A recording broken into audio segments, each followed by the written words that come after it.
que la paix, la joie, la miséricorde vous soit accordée.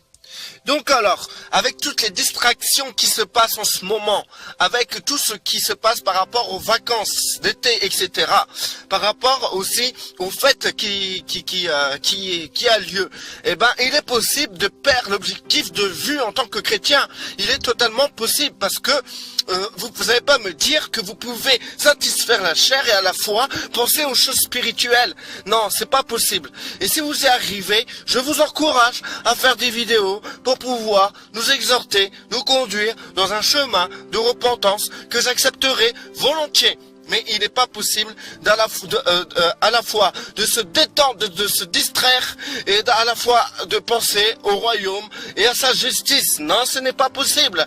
On ne peut pas être à la fois charnel et à la fois spirituel. Nous ne pouvons pas commencer les œuvres spirituellement et à la fois être charnel et les terminer spirituellement. C'est impossible. Donc, cela ne veut pas dire que vous pouvez vous distraire.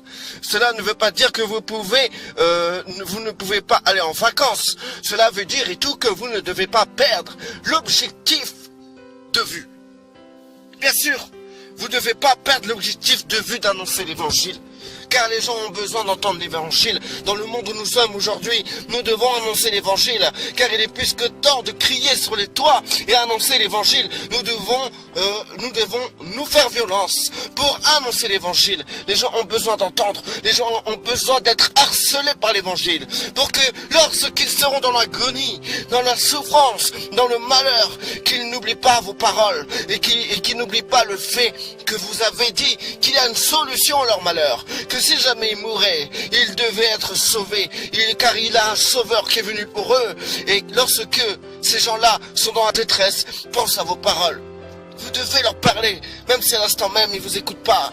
Mais faites-moi confiance que dans le malheur, les gens se tournent vers Dieu. Dans le malheur, les gens se tournent vers Dieu. Même ceux qui ne croient pas en Dieu.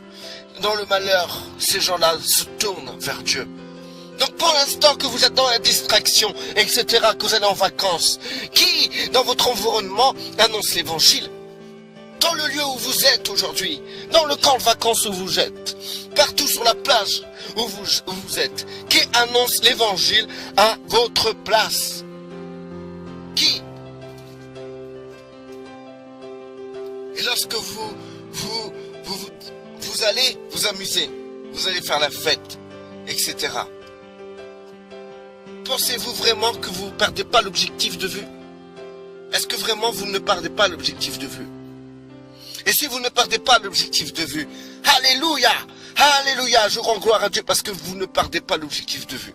Ça c'est magnifique. Merci Seigneur, parce que vous êtes précis, vous êtes tellement développé dans votre spiritualité que vous pouvez vous distraire et ne pas perdre l'objectif de vue.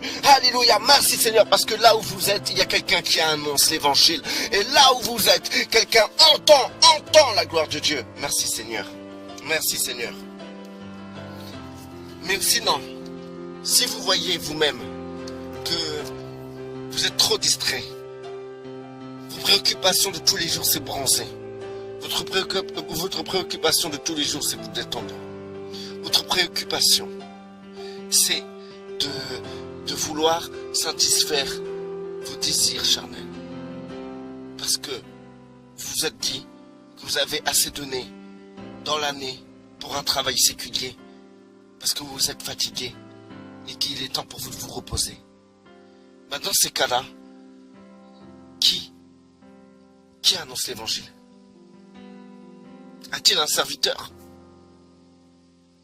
Ce n'est pas toi qui as dit comme ça que tu voulais servir l'Éternel? Ne veux-tu pas servir l'Éternel? Alors c'est le moment de le servir où tu es. C'est le moment de le servir, d'annoncer l'évangile. D'annoncer l'évangile. C'est le moment, le lieu où tu dois servir l'Éternel. C'est là où ta bouche doit s'ouvrir. Et c'est là où la connaissance de l'évangile, la connaissance de ce que le Dieu créateur a fait pour ces gens-là, doit être annoncée. C'est là qu'il faut que ces gens, où tu entendent qu'il y a un sauveur. Et oui, qui veut servir l'Éternel? Tu as dit que toi, tu voulais servir l'Éternel. Tu vas dans l'église, levant les yeux en disant non, Éternel, je veux te servir. Dans ces cas-là, serre-le, Il est temps de le servir. Là où tu es, tu dois le servir. Et si tu travailles et que tu n'es pas en vacances, pareil. Est-ce que le fait de vouloir gagner de l'argent est une occasion de se taire? Est-ce que le fait de vouloir réussir votre carrière professionnelle est une raison de se taire? Non, la raison que vous devez parler, c'est celle que vous avez demandé à l'Éternel, c'est-à-dire de le servir. Comment voulez-vous le servir? Vous voulez aller derrière une chaire, prêcher l'évangile, prêcher devant des chrétiens, être pasteur, évêque, ancien, évangéliste. Vous voulez être apôtre, prophète. C'est ça que vous voulez faire. C'est ça que vous voulez. Vous attendez que vous êtes en retraite pour vouloir servir l'Éternel. Moi, je vais vous dire, c'est quoi servir l'Éternel? Servir l'Éternel, c'est l'annonce de l'Évangile. C'est annoncer l'Évangile.